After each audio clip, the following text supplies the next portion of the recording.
both guys have had their moments when they've been extremely sharp, but this is really just about we have to do a better job of protecting the football.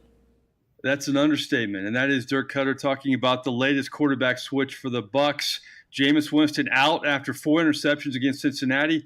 Time for Fitz Magic to come back in. We'll see if the Fitz Magic continues. I am Mike Nabors. This is A Few Extra Bucs, our podcast on pewterpirates.com.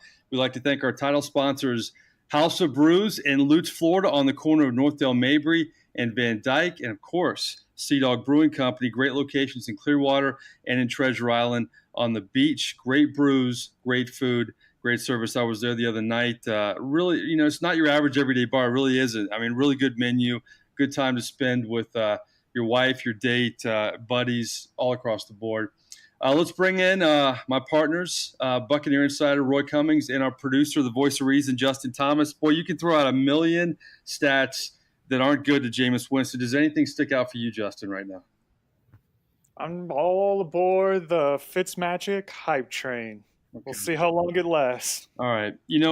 I'm going to bring in Roy. And Roy, I know you've been a staunch defender of Jameis in a lot of ways. How much did that Cincinnati game, after you've had a couple of days to digest it, change your mind, or did it change your mind that much? Well, it really didn't change my mind, and here's why. Right now, Jameis Winston is just in a horrible slump. That's my take on it. Is that he physically, his mechanics are completely messed up. Mentally, he's in a bad place. I think he's trying way too hard to do too much.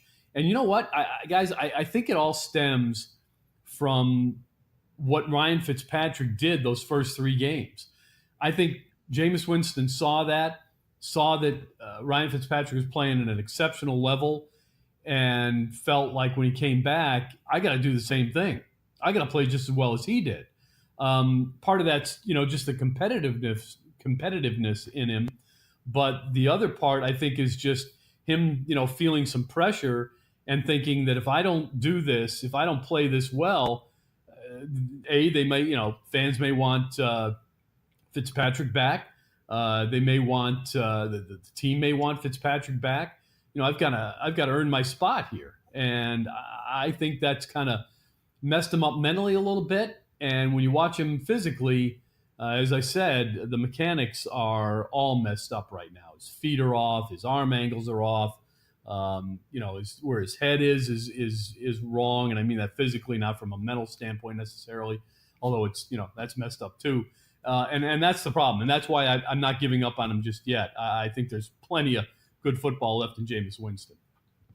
I think it's easy to give up on Jameis Winston. And when I first saw the highlights from that game, because I was covering the Saints up in Minneapolis, getting ready for that Sunday night game, and I saw the tail end of that game, and I think the first thing I thought of was, man, if you're Jameis Winston, Roy, you got to fly back knowing that you were the reason. I know the defense wasn't great, but you're the reason they lost that game. And not only that, you mentioned Fitz Magic. He comes in, almost pulls him back, played well enough to pull him back.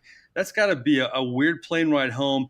And here's where I think the problem with Jameis Winston lies. I was impressed the way he played in the preseason, coming off the suspension. All the criticism had to be strange in that locker room on some fronts, even though the teammates supported him publicly. But coming back after that suspension, like you said, with Fitz Magic playing so well, Jameis Winston is used to being the alpha dog. He's been that way in high school. He was that way at Florida State. He came in the number 1 overall pick. He was that way, obviously, his first 3 seasons. But you're not the alpha dog anymore. A lot of the teammates are siding with Ryan Fitzpatrick. And I think psychologically, I agree. I think that puts him in a different place. Yeah, I think it does. And again, you're right. This is a different situation for Jameis Winston in terms of where he is on the pecking order, so to speak. He's never been benched before. I think it's a good thing for him actually that he is benched. Again, I think he learned during the 3-game suspension, if not before that this job is not it's not handed to you. You've got to earn it, and you've got to earn the right to keep it. It's a privilege to play in the NFL. I think he learned that through his suspension. Now I think he's learning that it's a privilege to maintain your job as the number 1 quarterback. That just because you're first overall draft pick doesn't mean you're going to necessarily have that job forever, or as long as you want it. You've got to perform, and you've got to perform well. I'm a little, I'm disappointed in Jameis and the Bucs that they let it go this far. I think some of these mechanical issues have been prevalent now, or present at least for the last couple of games, and I'm surprised that something wasn't done, or maybe something wasn't. It just wasn't followed. But my concern is that not enough was done to correct that problem. Prior to last week, and now you have this meltdown situation where he just plays so horribly that there's nothing you can do. It's almost like it's too late, and now you have this horrible issue here that you've got to overcome. So there's a lot at play here, really. But I think at the end of the day, I still think that, as I said, there's a lot of good football left in Jameis Winston, and I think eventually you'll see him play good football again for the Buccaneers. Well, Roy, the reason I want to bring up that point about not being the main guy in the locker room is this is what troubles me about Jameis Winston is throughout all the distractions, and boy, he's had a ton the last 5 or 6 years at Florida State and even in the NFL. He's always been able to block it out. I've always been impressed, especially being a young guy in college, having all the circus and all the distractions around him, and granted he caused them himself. But he always played through it. I mean, wins a Heisman Trophy, wins a national championship, had a winning season with Dirk Cutter. And all of a sudden, it just seems like this latest dynamic, though, with Fitz Magic has changed him mentally, because before that, he would have so many distractions and play through it. And I thought he was, I guess, more mentally tough than this in a lot of ways. Yeah, I could see that. And, I thought maybe he was too. But you know what? Again, these are situations he's never been through. So it's easy for us to say on one hand that, we thought he was mentally tougher and maybe he should have been. But again, on the other hand, this is a completely new experience. And I think that's it's hard to know how somebody's going to react. 3-game suspension, here's the other thing. And I'm not discounting this as being a part of his issue either. Last year, we saw this happen. The exact same thing happened with Doug Martin, who had a tremendous training camp. Anybody who was at training camp last year for the Buccaneers, anybody who watched him in preseason, knew that Doug Martin was by far head and shoulders above every other running back on the team. Suddenly he has that 4 weeks off because of his suspension. He comes back and he's nowhere near the same. He just isn't the same guy. What was the reason for that? Did he lose his physical edge being away for 4 weeks? Did something else happen? What was it? And we're saying the same thing really with Jameis Winston. He's just not quite as sharp. And what's the cause of that? I don't know. Is it those 3 weeks off, that time away? I think that probably has something to do with it. But you're right. From a mental standpoint, it is a little bit disappointing that Jameis hasn't been a little bit tougher. But again, we really had nothing to gauge it by. And so hopefully he doesn't have to go through this again. But it's something that has to be considered. All right, let me throw this out there because you've covered this team for a long time. I'd like to get your perspective on this, and you may think I'm crazy. You thought I was crazy before. But you covered the Josh Freeman years, and you saw Josh Freeman perform well, and it looked like he was going to get that big deal, and he was going to get over the hump, and then the bottom fell out. And I know he wasn't the number one overall pick, but he was a high draft pick. And Jameis Winston's the number one overall pick, so that gives him a lot of wiggle room, obviously. But I tell you what, Roy, if you look at Josh Freeman's numbers and Jameis Winston's numbers, at this point in their career, they are eerily similar. Do you see any comparisons, or do you think it's apples and oranges? Well, man, oh man, I might say it's Granny Smith apples and some other kind. Because boy, it's that's a tough stat to swallow if you're a Bucs fan right now, because it's just evidence that obviously Jameis Winston is really having a hard time. It's remarkable that that's the case. But the other thing is, look, I think Josh Freeman more than Jameis Winston could argue the fact that Jameis Winston wasn't surrounded by. Josh Freeman wasn't surrounded by as much talent as Jameis Winston has been. Not nearly as much. Yeah, not nearly as much. But at the same time, Josh Freeman didn't have much of a defense either, and his kicking game was often kind of spotty.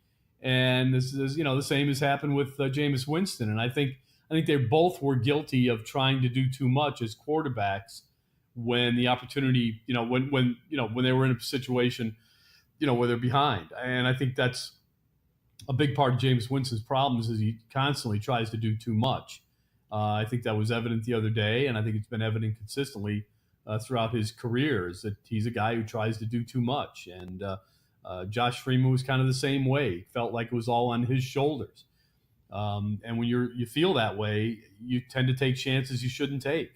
And that's, we've seen that from both of these guys. Decision making is a bit of an issue. The talent really is not a concern, but decision making is. And at least one thing I think we know about Jameis is off the field. At least I think he's got some off the field issues, but they're not the same as Josh Freeman's. Right. Here's another thing that troubles me. I read an article over the weekend where Patrick Mahomes, who has a lot of weapons himself and is taking full advantage of them over in Kansas City, he basically said, this is a guy in his second year who didn't play at all, really had one start in his rookie year. He said, you know what? I know, basically paraphrasing him, I know I don't have to do it all. I have help around me. I don't have to do it all. I don't know if Jameis is ever going to learn that, Roy. We keep saying the same damn thing every year, whether it's turning the ball over, not trying to do too much, blah, blah, blah, blah, blah. I mean, he keeps going. Is he ever going to learn, Roy? Because you're hearing a guy like Mahomes who hadn't been around a long time. And then, we can compare him to all kinds of quarterbacks. But the fact is, guys younger than him, from Jared Goff to Carson Wentz to Mahomes, and maybe even Baker Mayfield to some degree, are playing better football than Jameis, who's in his fourth season.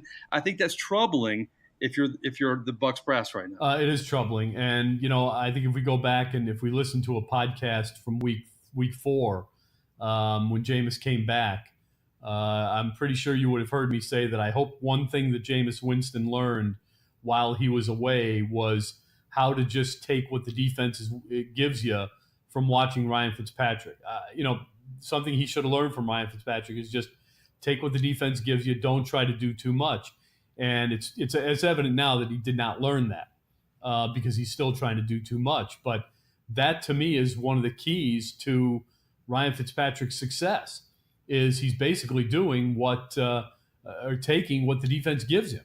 He's doing a great job of that. He's not forcing the ball downfield. He's not forcing it into tight windows where danger lurks. He's doing what the defense is allowing him to do and willingly taking a 7-yard reception if that's the case, a 12-yard reception if that's the case, and when it's open to him, a 48-yard reception. But he's not forcing the ball.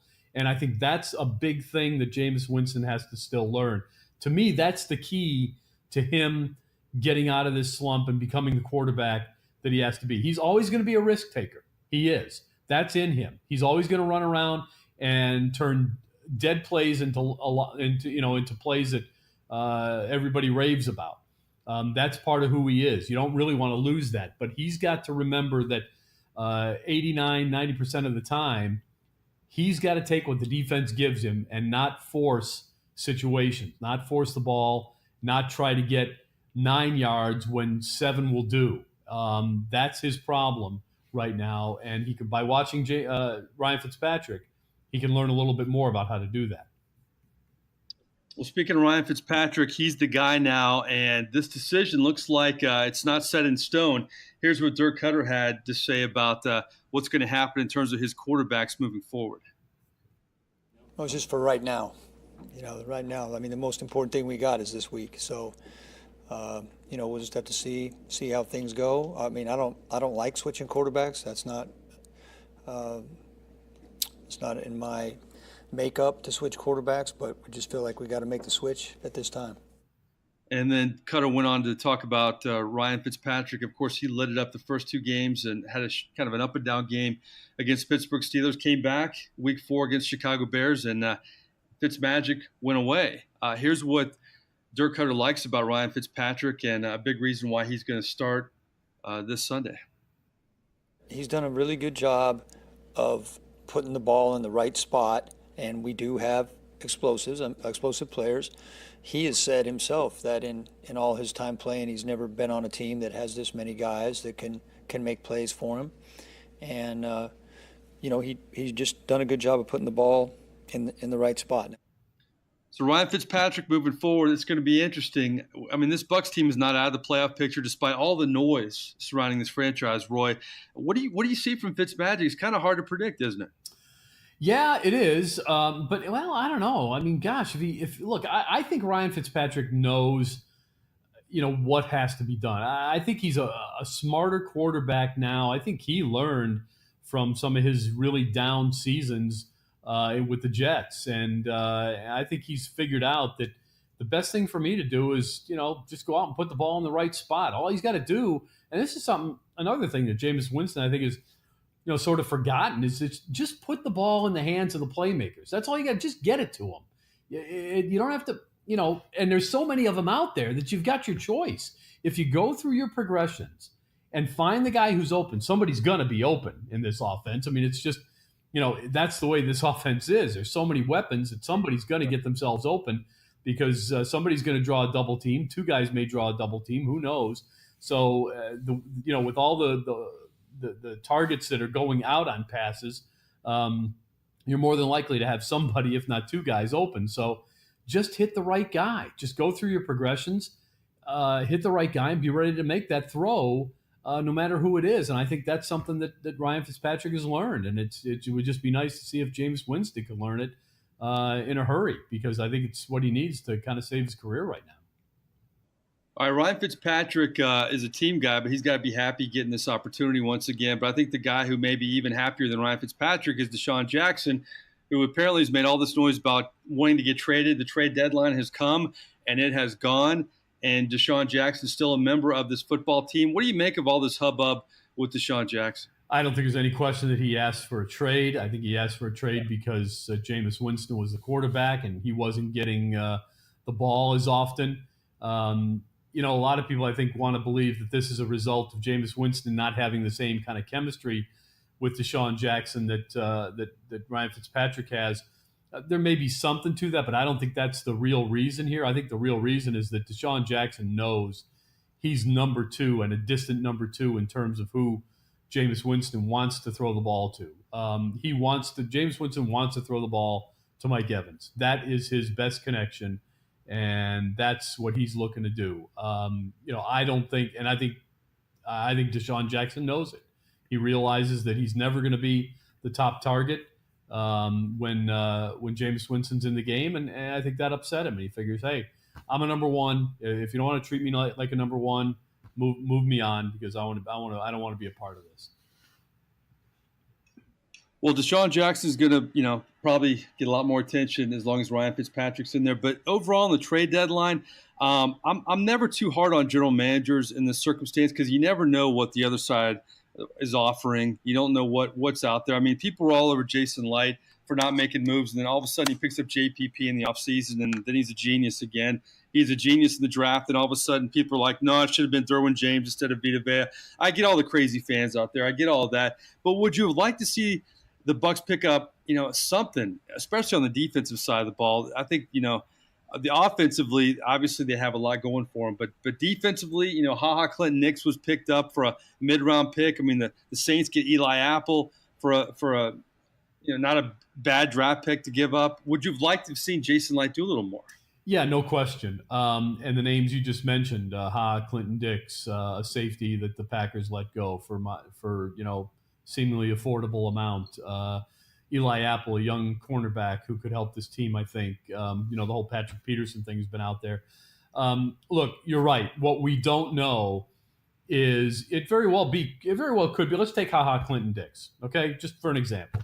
It could very well be that Clinton Dix, that the Bucs called and said, look, we'll offer you, a third-round pick for him. We'll give you what you want for him, whatever that is. And it could be that call came too late. Or maybe, the Packers think, you know what, we think we're going to get a better draft pick out of these guys than we are out of them. Who knows? Maybe the deal was already cut with the other, but, maybe the call was made by the Bucs and the deal was actually already cut by the Packers. And maybe they got there too late. Maybe they got there early and, again, maybe, or who knows? Maybe the Glazers said, you know what, we're not trading any draft picks. That's how we want to build this team through the draft. We want to hold on to our draft picks. Maybe Jason Light made that call. I'm not giving up draft picks for veteran players.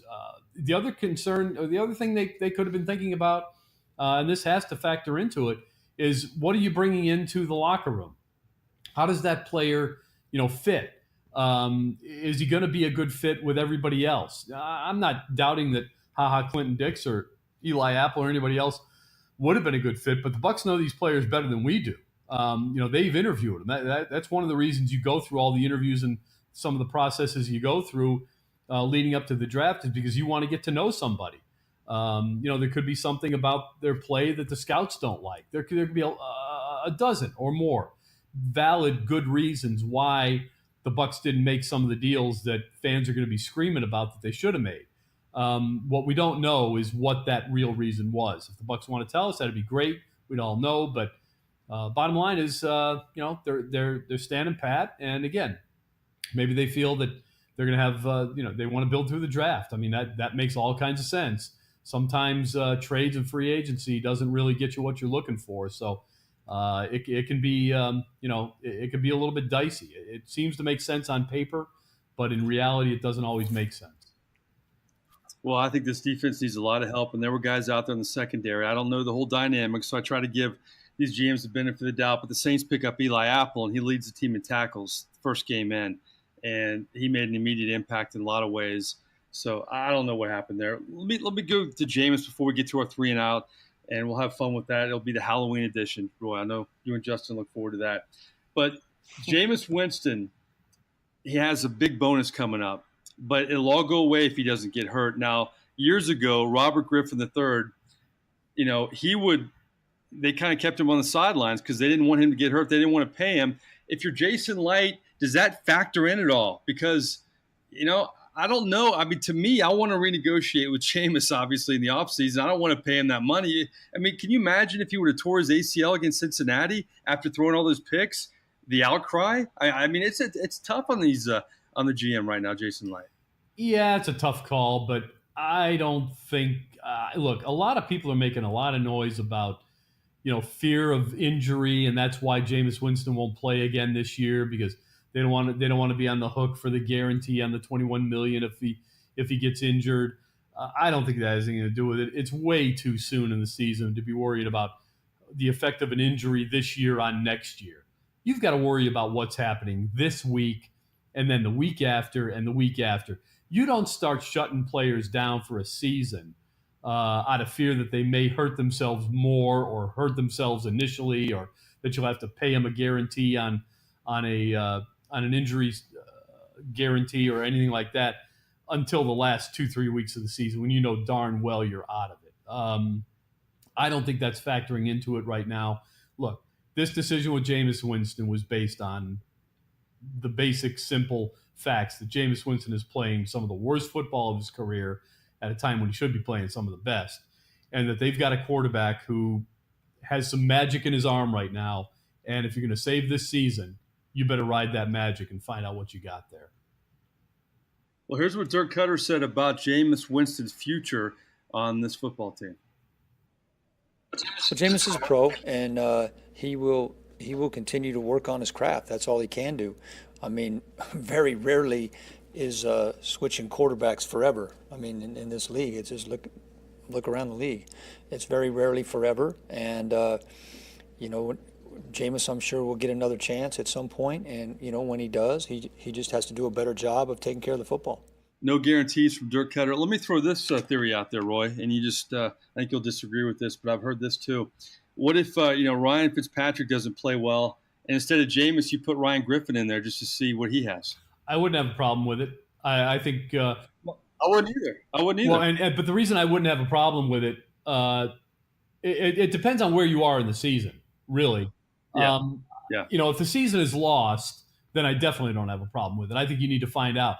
Look, here's something a lot of people may not realize. Next year, you could have the same situation with these quarterbacks. You could go into next season saying, oh, you know what? It's a wide open competition between 3 quarterbacks. Because here's the thing: you're not going to be paying that much. You think about And this is something fans need to understand. Most teams are paying a quarterback. Winning teams, championship caliber teams, most of them are paying the quarterback position $30 million. Okay, they're paying a starter 20-something million, and then you've got a backup, and maybe it's a veteran backup who's making 3, 4, 5 million, something like that, and maybe you've got a third guy who's making minimum, NFL minimum. Add it all up, and you're paying a certain amount, of your salary cap is devoted to that position. It is the most expensive position per player because of who's there, but that's how salary caps are kind of worked. You have this. You have to realize that look, it's already in their plan to pay Jameis Winston $21 million next year. If they don't, they're not going to make a decision necessarily based on we can save $21 million and spend it on a left tackle or something else. That's not really what's driving their decision here. So there's every reason to believe, as we sit here right now, that come next year in training camp, they may go to camp with the same 3 quarterbacks, and depending on what we see from now until the end of the season, say it's a wide open competition. It's wide open. Best man wins. We're talking about trying to win football games this year, not worried about Jameis Winston's future or anybody else's future, or including the Bucs' future. We're not worried about 2020. We're worried about 2019 because right now they're worried about 2018, and that's the way it should be. I wonder if Jason Light had any calls on Ryan Griffin. I imagine he's had a few. He probably has. They've had him before. They probably have. But I'll tell you what, I don't know that the NFL is that needy at the quarterback position right now. You look around the league, there aren't, we haven't had a lot of I'm trying to think of a quarterback that's really gone down and is hurt. I don't think any team is really suffering at the position. So, and usually at this point, Buffalo. Well, yeah, but they might have an interest. But that's a team that would probably have an interest in Jameis Winston. What I'm wondering is, did anybody call for Jameis Winston?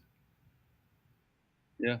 Remember last week we threw out the would you take 2 first-round picks for Jameis Winston, and we had a debate on it. Boy, what they would give for 2 first-round draft picks now. I mean, I just think if you have any kind of offer like that, I would get rid of Winston. You probably disagree with me on that, though, wouldn't you? You want to keep him?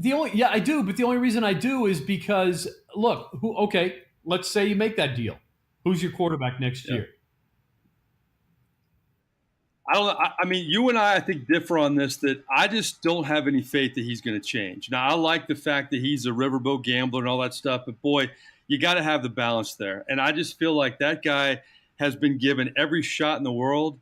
And not only, Roy, is he troubling on the field, but let's just say he played decent this year. Didn't light it up, but played decent, kind of picked up where he left off last year. I would still worry if I gave him that money, what am I going to have off the field? You have a lot of guys who aren't good on the field, but they're great off the field. And with Jameis, it's almost been, what's the worst thing you could do, Jameis, after last season? You could probably get in trouble again. And we found out it was a couple years ago, but he lied about it. So there was an off-the-field problem. And then he has the season he's had so far where you can't really have a worse game than you had in Cincinnati. So to me, Jameis Winston has cost himself so much money. He's cost himself all the credibility in his locker room.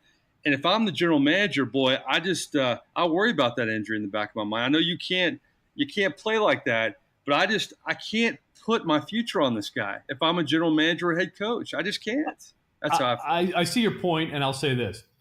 I cannot disagree any longer with anyone who says quit on him, move on, go to the next guy. Can't argue that. I just know also for a fact, however, that the Buccaneers are an organization that has never given a quarterback a second contract. The Buccaneers are an organization that gave up on quarterbacks such as Steve Young, Doug Williams. They gave up on they've given up on just several quarterbacks. So Vinny Testaverde, who went out and became a pretty decent player. Trent Dilfer went on to win a Super Bowl. There are ways to work with these quarterbacks when they're in years 5 and beyond that make them winners. I think one of the biggest problems with the NFL and the quarterback position is that most of the teams in this league quit on their quarterbacks way too soon. And I think the Buccaneers are a perfect example of it. And I think they might be making the same mistake again. I think it's worth holding on and seeing what else can be done with him. Maybe another coaching staff can get something out of this guy. You think about it. Again, the Bucs, they've never given a quarterback a second contract. They've won one Super Bowl, and that was with a quarterback that they picked up, in a deal. And, I think you've got to, at some point, this is the NFL. You got to find a coach who can coach the position, don't you? And when you've got talent, coach talent. But remember, Dirk Cutter got the job because he apparently was the Jameis whisperer. He was the guy that worked with them, and he felt comfortable with Dirk Cutter, and they had that great relationship. I just feel like the only way Jameis Winston is going to be successful is if he is somewhere else. The community's not behind him. I don't think the team is behind him. He's not playing well. I don't put my future on that guy at all. I'm done with Jameis Winston. I'll go ahead and say it. I don't think he's going to be good in this league. I just think there are too many problems both on and off the field. So let me ask you this, Roy. Knowing what you know now, if you could draft over again, would you draft Jameis or Marcus Mariota? I still think I'd draft Jameis because he's still the guy who played in the pro-style offense. I think he was still the better quarterback of the two. I think he's still the better leader of the two. Yes, he comes with a little more risk, but I still think that at the end of the day, he's got the better chance to succeed in this league. I think he's the sturdier player, the more physically dependable player, and I think at the end of the day, he's still going to be the better player. I think it's an interesting argument because Marcus Mariota is never going to give you problems off the field. You give Jameis money. I would always kind of worry about that if I'm an organization. Is this guy going to go and do something dumb and embarrass us? And, we've already given him a second chance. But if you look at their numbers, through 48 starts, Jameis Winston has 75 touchdowns and 54 interceptions. Marcus Mariota, one less start, has 14 fewer touchdowns, but 15 fewer interceptions. So I think he's more of a game manager. He's not going to hurt you, but he's not going to wow you. And I think that's always been the allure of Jameis Winston, that he gives you that potential wow factor. But until he can calm the hell down and stop turning the ball over and making the same mistakes, I just can't ride with this guy. So with that said, you know what time it is, Justin? Here we go.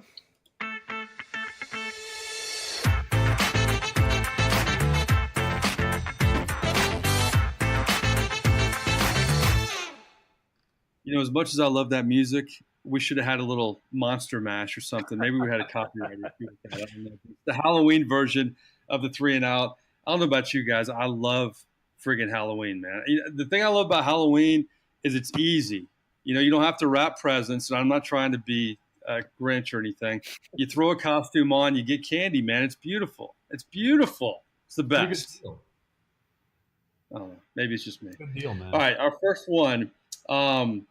Who's been the spookier starter in his career? Because if you look at their numbers, they are the biggest turnover machine since they stepped into the NFL. Who's been spookier, Blake Bortles or Jameis Winston? Wow. I'm going to go with Blake Bortles. I know you're basically talking about the same quarterback. But I'm going to go with Blake Bortles. You could go tie if you want. You know why I'm going with Bortles? Because Jameis Winston is still going to make great plays.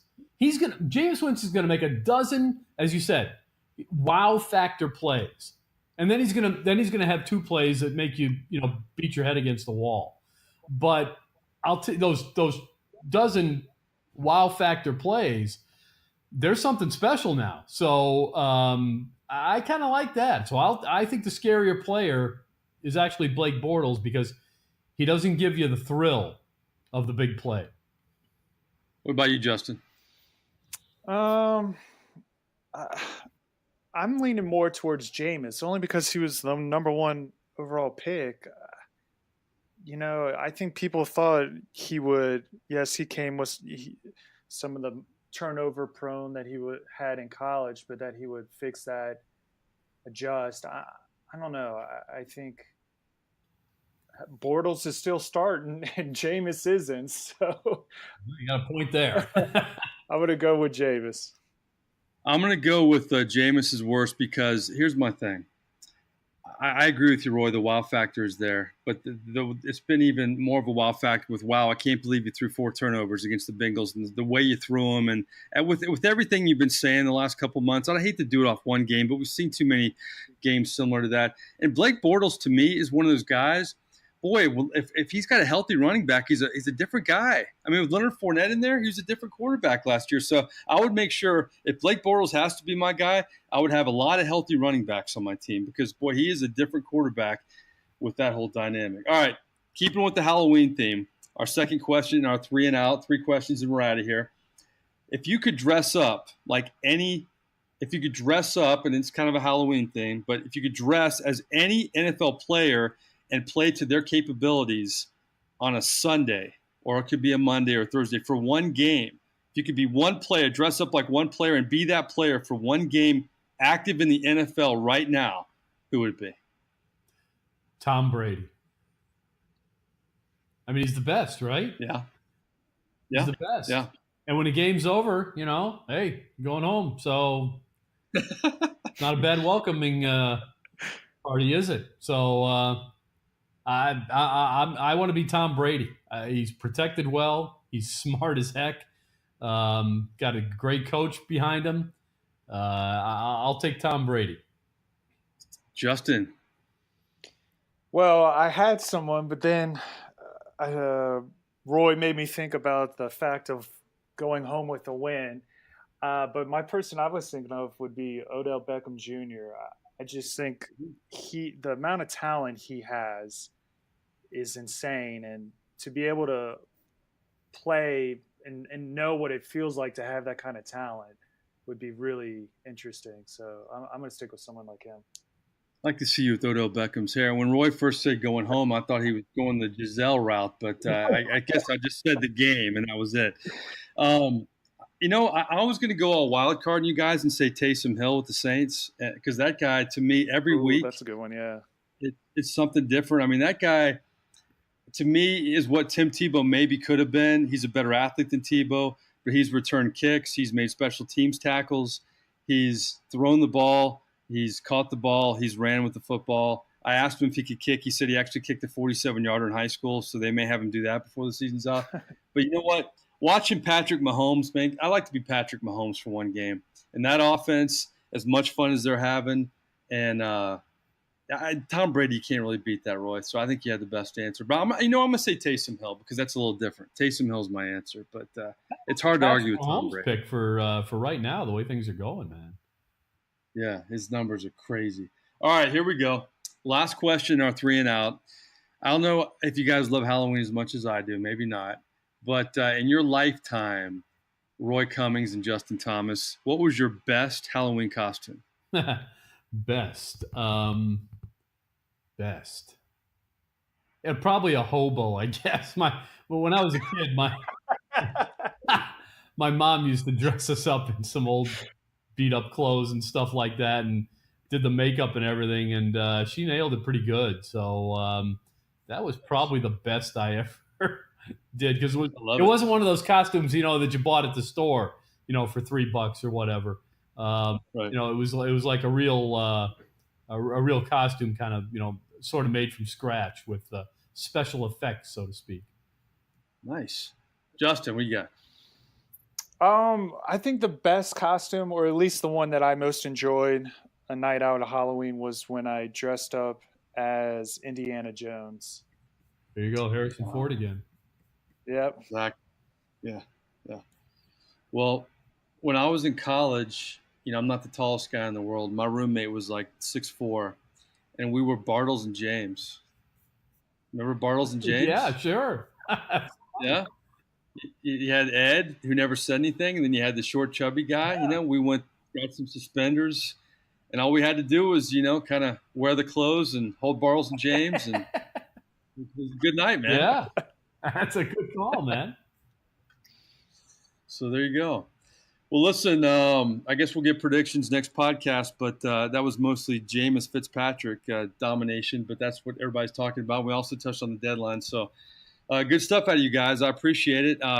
That's another rendition of A Few Extra Bucs. That's 3 and Out. Remember, you can subscribe to pewterpirates.com. It is free. We'd like to thank our title sponsors, House of Brews and Sea Dog Brewing Company. Great brews, great food, great service. We will talk to you again later in the week. We'll preview the Bucs game against those Carolina Panthers, where Fitz Magic will be back on the field. Until next time, we'll see you down the road.